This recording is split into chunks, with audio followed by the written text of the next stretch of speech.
ರಾಜ್ಯದಲ್ಲಿ ಯುವ ನಿಧಿ ಯೋಜನೆಯಡಿ ನೋಂದಣಿ ಮಾಡಿಕೊಂಡ ಪದವೀಧರರಿಗೆ ಮಾಸಾಶನವನ್ನು ನಿಲ್ಲಿಸಿಲ್ಲ.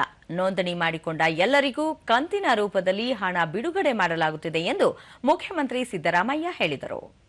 ವಿಧಾನಸಭೆಯಲ್ಲಿ 2026-27ನೇ ಸಾಲಿನ ಆಯವ್ಯಯದ ಮೇಲೆ ನಡೆದ ಚರ್ಚೆಗೆ ಉತ್ತರ ನೀಡಿದ ಅವರು, ಯುವ ನಿಧಿಗಾಗಿ ಕಳೆದ ವರ್ಷದ ಬಜೆಟ್ನಲ್ಲಿ 600 ಕೋಟಿ ರೂಪಾಯಿಗಳನ್ನು ನಿಗದಿ ಮಾಡಲಾಗಿತ್ತು.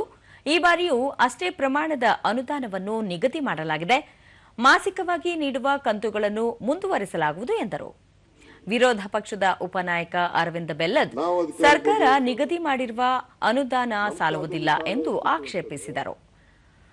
ರಾಜ್ಯದಲ್ಲಿ ವಿತ್ತೀಯ ಕೊರತೆಯಾಗಲು ಕಾರಣಗಳನ್ನು ವಿವರಿಸಿದ ಮುಖ್ಯಮಂತ್ರಿ, ರಾಜ್ಯದ ಬಜೆಟ್ನಲ್ಲಿ ಆದಾಯವನ್ನು ಅಂದಾಜಿಸಲಾಗಿತ್ತು.